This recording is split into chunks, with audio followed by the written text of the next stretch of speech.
I've said it since day one of camp. This guy's a ball player. The game flows when he's out there. It's not just because he's a good shooter. He's a good basketball player. It's the shots that he doesn't take because of his patience. It's the cuts that he makes to the basket. It's getting into the fight defensively. From day one of camp, this guy has been one of our best players. Really the turning point of the game because you're down 17 after one. It looked fairly bleak, but where did you see the tide start to turn and you guys can make this run?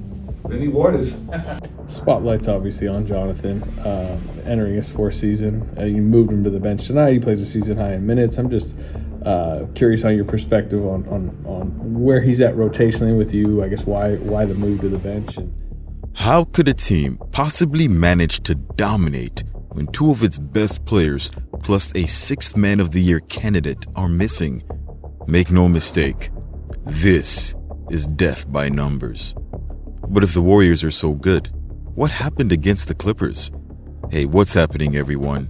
This is Swish Culture. Sometimes when you're too good, you end up beating yourself in spite of your opponent.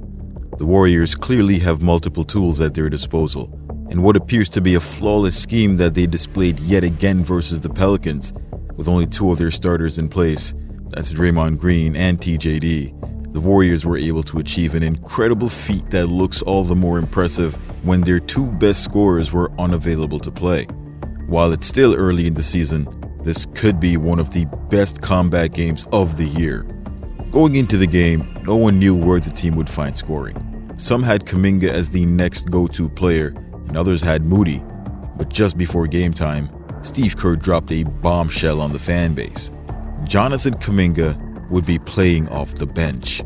Social media sort of erupted with speculation, but after gathering the evidence, it started to become clear what was going on, and by halftime, there was no question. It was overtly obvious and much less dramatic than many initially thought. The matchup against the Pelicans was the worst start yet for Golden State, but after a disappointing first quarter, the agenda was clear. The Warriors' second unit again stunned the Pels' second unit and carried the momentum all the way through the third and fourth quarters, by which point it didn't matter who was in front of Golden State. This was a massacre. But wait, how did the Clippers manage to beat such a dominant Warriors squad? Something isn't right. Did the Clippers figure out how to beat the Warriors system? We're about to find out. Plus, how will this team manage without Steph Curry and potentially DeAnthony Melton being a health liability? Be sure to watch the whole video for the full breakdown of exactly what's going on and why you shouldn't be too concerned just yet. Before that, however, don't forget to like the video and subscribe to Swish Culture for the most analytical and entertaining NBA content on the planet. Now get ready. You're about to get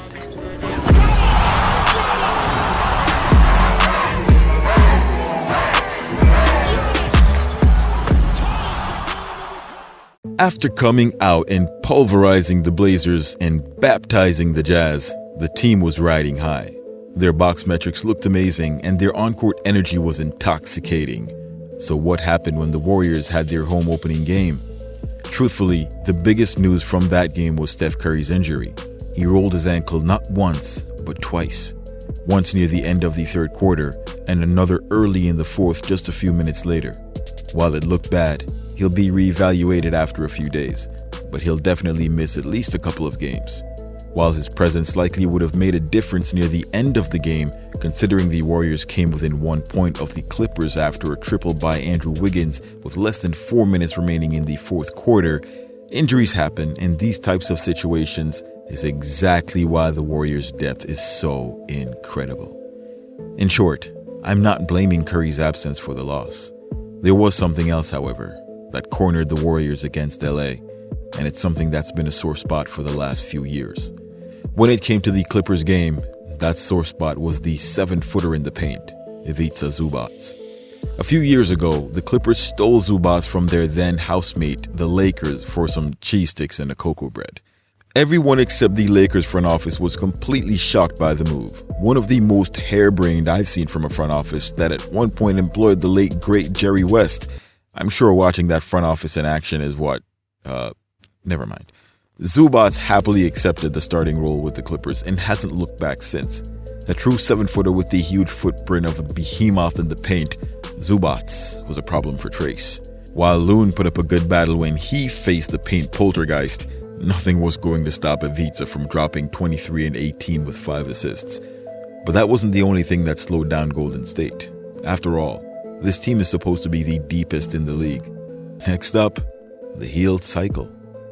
While I'm not impressed by the Hield cycle, Buddy's struggles weren't exactly a reflection of his shooting in a vacuum. The Warriors shooter was neutralized to the tune of 1 of 9 from distance. COVID lockdown, aka 35-year-old Nicholas Batum at 6'8" with his 7'1" wingspan, alongside Chris Dunn, played some of the best defense I have ever seen out of these two players. While Dunn ripped off 4 steals, Batum was just there, wherever there was an opportunity for the Warriors to score. It wasn't their job to score. Their job was to make sure Hield didn't. They know they didn't have the offense to go toe-to-toe with the Warriors, but they could compete on the defensive end. They won that bout. Kerr likely would have benefited had Lindy Waters III been utilized to provide spacing next to Hield and keep defenders fair, but what do I know? It also didn't help Golden State that the starting 5 for the Clippers have been solid since the season started and looked no different against the Warriors. That was somehow the first game the starting unit looked good to start the game, yet it was the only one the team lost. The Warriors didn't lose by much, however. All 3 of Curry, Wiggins, and Melton would miss the follow-up game versus the Pelicans.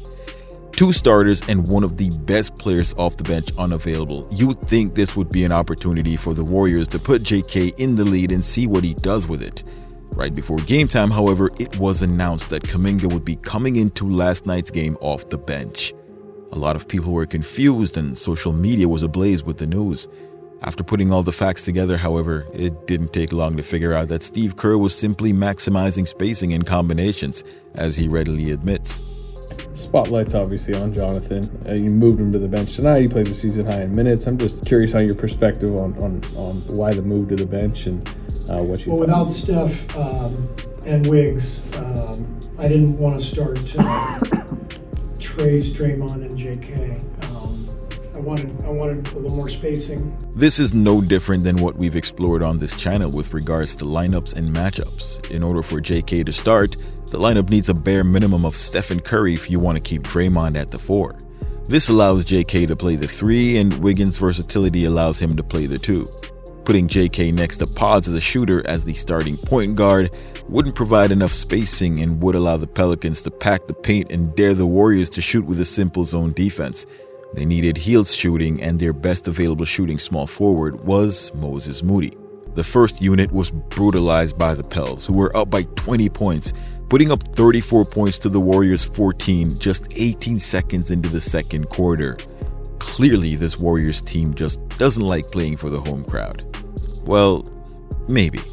Both Zion Williamson and Brandon Ingram played 30 and 31 minutes respectively, while scoring 31 and 30 points, respectively. Both players were getting to their spots and getting their shots, but somehow still got blown out. The problem was the rest of the squad. This is a problem I've highlighted since before the beginning of the season. With a top-heavy team focused on 2 or 3 talented players, heavy price to pay when the remaining players on your roster all struggle to score more than 10 points. Not a single Pelican player not named Ingram or Williamson scored in double figures. Without their 2 most talented players to rely on, the Warriors' complete team-first approach aimed to ensure that the team took the best shot available on each possession, and in the first half, it was quite clear. Pods took a staggering number of shots, 18 to be exact, with 8 3-point attempts, making 3 of them.